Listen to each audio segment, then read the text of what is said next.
কৃষ্ণ। আশা করি ভগবানের আশীর্বাদে আপনারা সকলেই ভালো আছেন। আজকে আপনাদের সামনে আমি চলে এসেছি এই ভাদ্র পূর্ণিমাতে আমরা কি করলে পরম গতি আমাদের লাভ হবে, বা আমরা ভগবত ধামে ফিরে যাব, বৃন্দাবন ধামে ফিরে যাব। কি করলে এই ভাদ্র মাসে আমরা পরম গতি লাভ করতে পারবো। আরও একটা কথা হচ্ছে কি, এই ভাদ্র মাসে এমন কিছু কাজ আপনারা করুন, তাহলে আমাদের পূর্বপুরুষরা বা পিতৃপুরুষ তারা পরলোকে বাস করছেন, কিন্তু ওনারা কিভাবে আছেন, নরকে আছেন, কি কষ্ট পাচ্ছেন যমের দুয়ারে স্বর্গে, তাদের মুক্তি করব কিভাবে, কি করলে এই ভাদ্র পূর্ণিমাতে পিতৃপুরুষ বলো পূর্বপুরুষ বলো ওনারা যে পরলোকে আছেন, ওনারা কষ্ট দুঃখ থেকে মুক্তি করার জন্যে এই ভাদ্র পূর্ণিমাতে সকলে একটা উপায় করতে পারেন। সহজ উপায়, কিন্তু একটু অর্থ ব্যয় করতে হবে। তবে যে কি যাদের পিতামাতা নেই, পিতামাতাকে যারা শ্রদ্ধা করেন, ভক্তি করেন, ওনারা চলে গেছেন, তাদেরকে মুক্তি করার জন্যে, তাদের কষ্ট দুঃখ দূর করার জন্যে আপনি যদি সুসন্তান বা সুকন্যা আছেন, পিতামাতা উদ্দেশ্যে করবেন, তাহলে আপনি অনায়াসে এই ভাদ্র পূর্ণিমাতে এই একটি পুণ্য কাজ আপনি করুন, তাহলে আপনারও মঙ্গল হবে, যাদের পিতামাতা গত হয়ে গেছেন তাদেরও মঙ্গল হবে, সকলেরই মঙ্গল হবে। সকলকে বলবো এই ভাদ্র পূর্ণিমাতে আপনারা এমন কিছু কাজ করুন, আপনাদেরই মঙ্গল হবে। আর একটা কথা বলবো, আপনারা সকলেই জানেন, সবাইরই শুরু হয়ে গেছে এই দুর্গা পুজোতে কত কি গয়নাগাটি, তারপরে সাজগুজের জিনিস, কিছু জামা কাপড় সকলেই আমরা কিনি। এই মা দুর্গা 4 দিন যে থাকবেন, 4 দিনের 4টে জামা কাপড়, 4 দিনের 4টে সাজ, তারপরে সাজগুজ কিছু নিজেদের পছন্দ মতন আমরা অনেক কিছু কিনি। সে হলমার্কা হোক, আর স্বর্ণ হোক, রূপো হোক, বা তোমার এই ইমিটেশন হোক, যাই হোক, তো কেনাকাটা সকলেই কম বেশি করেন। তবে আমি একটা কথা বলবো, যে প্রতি বছর আমরা কেনাকাটা করি, সবাইকে গিফট করি, বাপের বাড়ি পাঠাই, বোনের বাড়ি পাঠাই, কি আত্মীয় স্বজনকে দিই, পিতামাতাকে দিই, তো সবাইকে তো প্রতি বছর আপনি করেন, কিন্তু বছর এই কেনাকাটা একটু কম করে, গিফটটা জামা কাপড় না দিয়ে, সাজগুজ জিনিস না কিনে যদি একটা ভালো কাজ যদি করেন, তাহলে আপনার খুবই ভালো হবে, আপনার জীবনটাও ধন্য হয়ে যাবে। তার আগে আমি বলছি, এই ভাদ্র পূর্ণিমা পালন করবেন না 7ই সেপ্টেম্বর আর 21শে ভাদ্র রবিবার। 7ই সেপ্টেম্বর, 21শে ভাদ্র রবিবার ভাদ্র পূর্ণিমা সকলেই পালন করবেন। ভাদ্র পূর্ণিমা কীভাবে পালন করবেন, যারা পূর্ণিমা ব্রত পালন করেন তারা অন্ন সেবা করেন না, ওনারা ময়দা সুজি এইসব সেবা করেন। যারা ভাদ্র পূর্ণিমা পালন করেন না, তারা অন্তত এই ভাদ্র পূর্ণিমা দিনে আমিষ খাবার বর্জন করবেন ভাই, নিরামিষই খাবার আহার করবেন। আর এই ভাদ্র পূর্ণিমা দিনে ভগবানকে পদ্মফুল অর্পণ করতে পারেন, মা লক্ষ্মীর সেবা করতে পারেন, আবার এই পূর্ণিমাতে অনেকে সিন্নি দেয়, সেটাও করতে পারেন। যার যেরকম ক্ষমতা অনুযায়ী সেইভাবে করবেন। কিন্তু ভাদ্র পূর্ণিমাতে দানের খুব মাহাত্ম্য আছে। এই ভাদ্র পূর্ণিমাতে আপনারা পারলে দান কিছু করবেন। আর একটা সর্বশ্রেষ্ঠ বলবো, এই ভাদ্র পূর্ণিমা, এই 7ই সেপ্টেম্বর শ্রীমদ্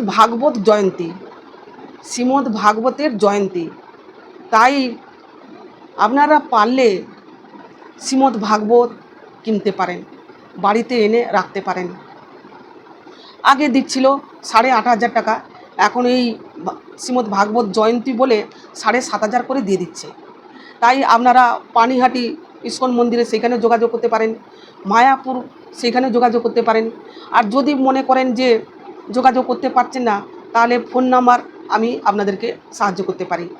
ফোন নাম্বার, সেই ফোন নাম্বারে আপনারা ফোন করে যোগাযোগ করে আপনারা 18 খণ্ড বই আপনারা নিতে পারবেন।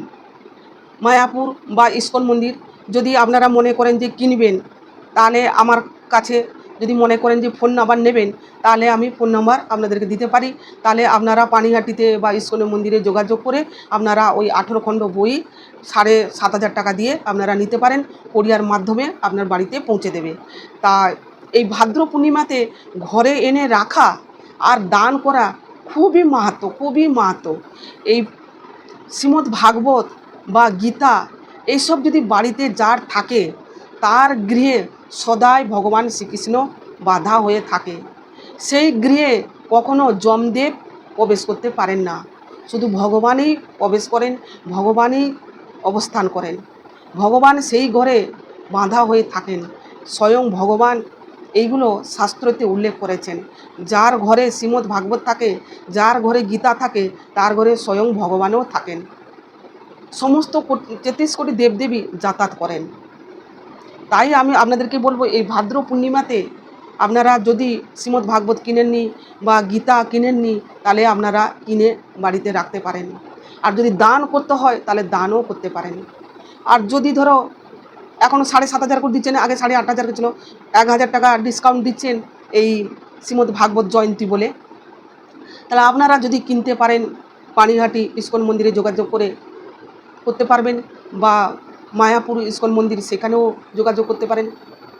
ফোন নাম্বার যদি আপনারা চান তাহলে আমি দেওয়ার জন্য চেষ্টা করব, আপনাদেরকে দিতে পারবো। গীতা যদি দান করেন, কিভাবে দান করবেন? শাস্ত্রতে উল্লেখ আছে যে স্বর্ণ সিংহাসনে রেখে গীতা দান করতে হবে। পিতামাতা যদি যাদের গত হয়ে গেছে তাদের উদ্দেশ্যে যদি দান করেন, তাহলে তাদের নাম ধরে, তাদের গোত্র ধরে, যে আমার পিতার নামে কি আমার মাতার নামে, তাদের নাম ধরে গোত্র ধরে একটা কাঠের সিংহাসনে তাতে সোনা এক টুকরো রেখে দেবেন, বা আংটি বা যে কোনো জিনিস সোনা রেখে দিয়ে সেই গীতাটা দান করবেন, যে আমার পিতার উদ্দেশ্যে দান করছি, কি মাতা উদ্দেশ্যে দান করছি, যার কি ঠাকুমা কি ঠাক দাদু তাদের উদ্দেশ্যে আমি দান করছি, কিন্তু তাদের নাম বলে আর তাদের গোত্র বলে একটা কাঠের সিংহাসন বা যে কোনো সিংহাসনে একটা সোনা কিছু টুকরো রেখে দিয়ে দান করবেন। তাহলে আর একটু দক্ষিণা দিয়ে দান করবেন। তাহলে কি হবে, যারা স্বর্গেতে নরকে বাস করছেন বা জমিদুয়ারে কষ্ট পাচ্ছেন, এইটা দান করলে কি হবে, তারা দই, দুধ, মধু, জল এইগুলো তারা খেতেও পারবেন, সুস্থভাবে থাকতেও পারবেন। পরলোকে আছেন, কিভাবে আছেন আপনারা কীভাবে বুঝবেন?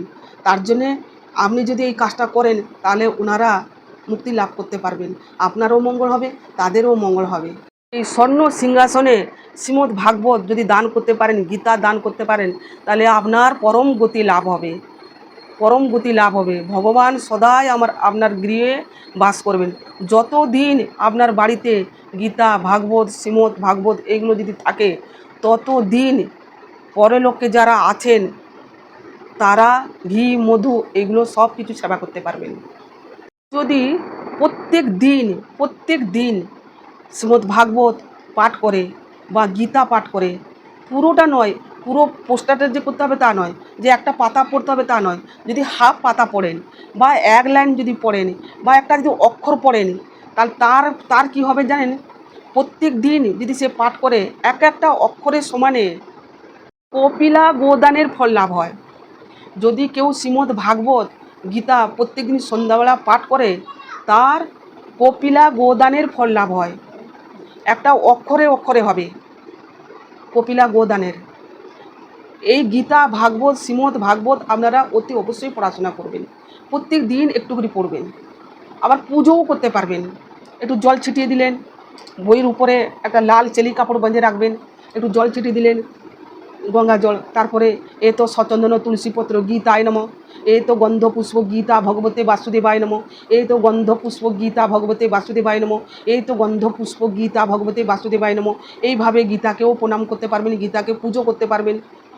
তুলসী পাত্র চন্দন লাগিয়ে দিলেন, এ তো তুলসীপত্র গীতায় নম। আর পুষ্প নিলেন, এ তো গন্ধ পুষ্প গীতা ভগবতে বাসুদেবায় নম। এরকম 3 বার পুষ্প দিবেন, গীতাকে পুজো করবেন। তারপরে গীতাকে সন্ধ্যাবেলা হোক, সকালে হোক, প্রত্যেক দিন 1 লাইন হোক, 2 লাইন হোক, একটি শব্দ হোক, একটি অক্ষর হোক, বা 1 পাতা হোক বা হাফ পাতা হোক, আপনারা পড়বেন। তাহলে কি হবে, যে কপিলা গোদানের ফল লাভ হবে। আপনারা বুঝতে পারছেন? তাহলে অতি অবশ্যই একটু করে পড়বেন, যখন সময় পাবেন। সময় পাচ্ছেন না, যখন সময় পাবেন তখন পড়বেন। তাহলে কি হবে, এই কপিলা গোদানের পুণ্য অর্জন করতে পারবেন। গীতা ভাগবত বা শ্রীমদ্ ভাগবত এগুলো পাঠ করলে সংসারে মঙ্গলও হয়। আর এমনিতে গীতা পাঠ করলে 1000 গোদানেরও ফল লাভ হয়, 1000 গোদানেরও ফল লাভ হয়। তাহলে গীতা শ্রীমদ্ ভাগবত পাঠ করলে কি হবে না 1000 গোদানেরও ফল লাভ হয়। আর এদিকে কপিলা গো পুণ্য অর্জন করতে পারবেন। হচ্ছে একজন গাভী স্বর্গেতে থাকে, সে সব কিছু দিতে পারে। তা সে যদি প্রত্যেকদিন এই ভাগবত গীতা পাঠ করে, তাই জন্য বলছি এই কপিলা গোদানেরও পুণ্য অর্জন করতে পারবেন। সে কিছু আপনাদেরকে আমি বলছি না, তবে একটা মাহাত্ম্য লাস্টে আপনাদেরকে আমি বলছি, আপনারা মন দিয়ে শ্রবণ করুন যে গীতা ঘরে রাখলে কি হয়। একজনের বাড়িতে স্বামী স্ত্রী দুজনে সন্তান আছে, সুখেতে জীবনযাপন কাটায় ভাই। হঠাৎ স্বামীর শরীর খুব খারাপ হয়, স্বামী কোনো পুজো পাঠ ভাগবত গীতা বা শ্রীমদ্ ভাগবত এগুলো ও মানে না, পড়তেও চায় না। কিন্তু ওনার স্ত্রী উনি পুজো পাঠ করেন, ভাগবত গীতা উনি পাঠ পড়েন সন্ধ্যাবেলা। ওনার স্বামীকে বলেন তুমি একটু পড়ো না, ও কিন্তু পড়তে চায় না, ওর ভালো লাগে না। হঠাৎ তার স্বামীর শরীর খারাপ হয়, ডাক্তার কাছে যায়। ডাক্তার দেখানোর পর ডাক্তার বলল এর আর বেশি দিন নয়, এর শরীরও ক্যান্সার হয়েছে, বড় রোগ হয়েছে, ক্যান্সার হয়েছে, তার ভালো হবে না। তাকে নিয়ে সে যত্ন করে থাকে। আর তার বউ তার যেমন পুজো পাঠ করে, গীতা পাঠ করে সন্ধ্যার সময় এরকম করে। তার স্বামীকে কত অনুরোধ করে একটু গীতা পাঠ করো, একটু হরিনাম করো, ও করতে চায় না। তা বলছে তুমি করছো করো, আমাকে করতে বলো না, তুমি আমাকে বিছনা করে দাও, তুমি আমাকে টিভি চালিয়ে দাও, আমি এইসব করব, আমি টিভি দেখবো বসে। তা এই করতে করতে না তার আর টিভি দেখতে আর ভালো লাগেনি।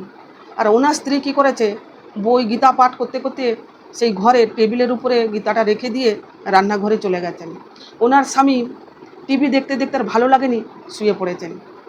তারপরে দেখছেন, স্বপ্নতে দেখছেন যে যমদূত এসেছে, অনেক লোক এসেছে, সেই রাক্ষসের মতন দেখতে, বড় বড় দাঁত, বড় বড় নখ এরকম এসেছে। এই গল্পটা সাধুগুরু বৈষ্ণবের মুখ থেকে আমি শুনেছিলাম।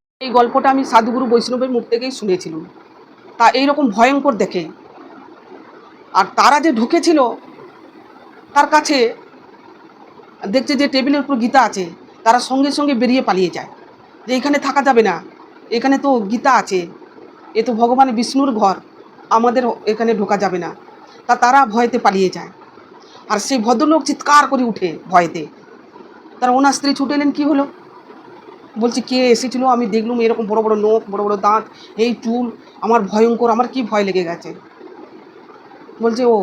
বলছে তুমি গীতা পাঠ করছিলে, তুমি গীতা পাঠ করো, আমি শ্রবণ করব।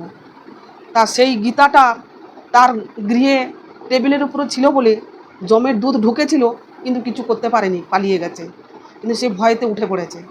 কিন্তু তারপরে সে গীতা পাঠ নিজেই শ্রবণ করলো, তার ভালো লাগলো। তার জন্য বলছি আপনারা গীতা শ্রীমদ্ ভাগবত বাড়িতে এনে রাখুন। বাড়িতে এনে রাখা মানে ভগবানকে এনে রাখা, সদাই ভগবান বাস করেন, সেই সংসারে মঙ্গল হয়। তা আমি এইখানেই শেষ করছি, পরে ভিডিওতে আবার দেখা হবে। আপনারা সকলে ভালো থাকুন, সুস্থ থাকুন, আর যে যেরকম পারবেন সেইভাবে পূর্ণিমাটা পালন করবেন। আর দান অতি অবশ্যই করবেন। খালি গীতা শ্রীমদ্ ভাগবত দান করতে পারলে করবেন, আর নাহলে কিছু অর্থ দান করবেন, বা কিছু সামগ্রী দান করবেন, বা কিছু বস্ত্র দান করবেন। কারণ এই ভাদ্র পূর্ণিমাতে খুবই বড় পূর্ণিমা, আর এতে দান খুব মাহাত্ম্য আছে। আপনারা অতি অবশ্যই করবেন, যে যেরকম পারবেন সেইভাবেই করবেন। আর যদি ধরো দান করবেন না, তাহলে গীতা অন্তত একটা কিনে নিয়ে এসে ঘরেও রাখবেন। ভাদ্র পূর্ণিমা দিনে শঙ্খ বাজিয়ে ঘরে প্রবেশ করাবেন, গীতাটা নিয়ে এসে দুর্গার সামনে দাঁড়াবেন, বাড়িতে যারা আছে শঙ্খ বাজাবেন, বরণ করে তুলাবেন, ধূপ প্রদীপ একটু দেখাবেন, শঙ্খ বাজাবেন, ঘরে তুলবেন, তাহলে খুবই ভালো হবে, মঙ্গল হবে। যাই হোক, আমি এখানে শেষ করছি। কারো যদি কোনো প্রশ্ন থাকে, জয় শ্রীকৃষ্ণ, রাধে রাধে, কমেন্ট করবেন। আর সবাই ভালো থাকুন, সুস্থ থাকুন। পরে ভিডিওতে আবার দেখা হবে। হরে কৃষ্ণ, নমস্কার।